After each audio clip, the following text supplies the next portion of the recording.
Hello there, my name is Felix and the show's name is Briefly Everything, where we talk about history but on a timeline so it makes sense and so that everyone can follow along. And today we will start 1250 BCE, and we'll start today as well in China over here, where they finished the book Yiching, or the Book of Changes, which talks about an ancient system of divination and has endured all the way until today. Constantly having new commentary added to its content, it remains one of the most influential resources for Chinese literature, culture, arts, and even business. The two branches of Chinese philosophy, Taoism and Confucianism, more on those guys later, both share common roots in this ancient text, Yiching. So if you want to pay some attention to Chinese culture, then this is a very good place to start. Yiching, that is. Now, 1213 BCE, Ramses, actually the second, ended his reign after 66 years of successful reigning. He was probably one of the most famous Egyptian pharaohs ever, being so popular that people actually built temples carved with his name, and later on pharaohs actually just named themselves Ramses, so everyone would just think that their name was carved into all the Egyptian temples. And this, guys, is a true story actually.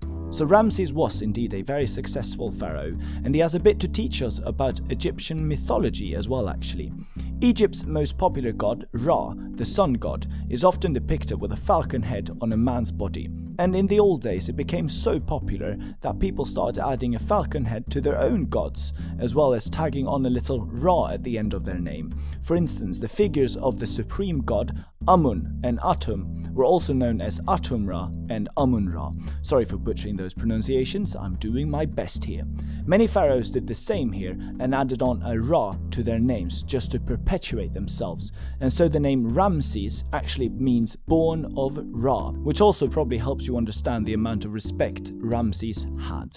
The year now is 1200 BCE, and let's take some of the stories from the Old Testament, the story of Exodus, that picks up where Genesis left off. Now the Bible isn't that specific with dates, so we'll just have to sort of wing it at around 1200 BCE here, at which point Jacob has had his family come all the way to Egypt over here, and the Israelites started growing in numbers over the next 400 years, referring here to the Genesis. The Pharaoh at this point feels threatened about what's going on, so he starts to enslave the Israelites and orders all their sons to be drowned in the Nile River.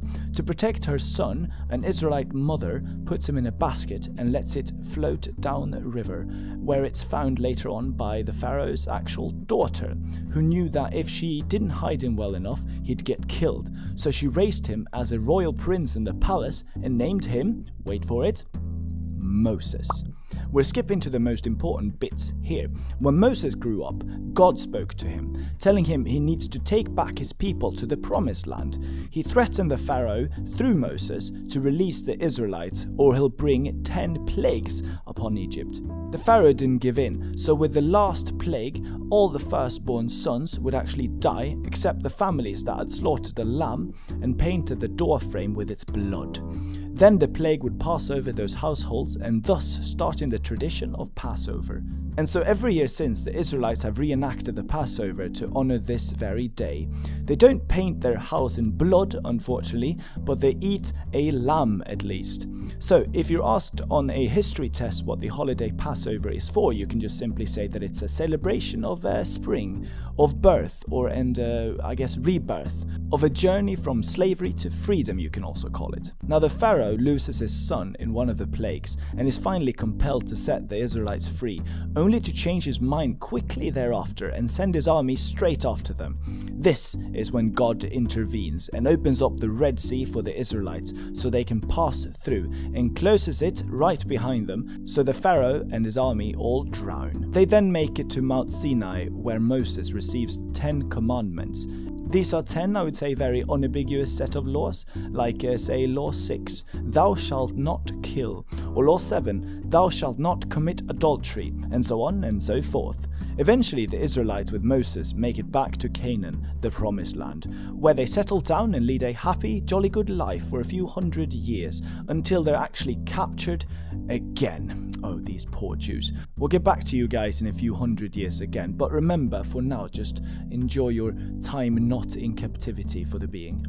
On a last and potentially religiously offensive note, I would like to mention that, interestingly enough, many of the stories from the Old Testament aren't as original as one might think. For instance, the flooding in Egypt actually reminds me of the flooding of, the world with Noah's Ark, which seems to be a godlike action, but it turns out that as early as 3000 BCE, places in Mesopotamia had been flooded many, many times, which was recorded in texts and eventually, or potentially I should say, gave way to the creation story we later on find in the Old Testament.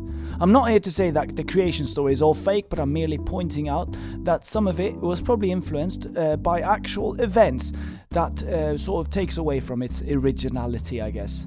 And without further ado, I will now stop talking entirely before I lose more viewers due to controversies. Today we've discussed a lot of things. We started off in China with Yiching, then we talked about the best pharaoh, in my opinion, ever, Ramses. Then we covered Exodus and mentioned some of the Jews' many enslavements through history, and we even talked about Moses. Good stuff indeed. Thank you very much for watching, and I appreciate it. I hope you do too. I'll see you back in the next video. Goodbye for now.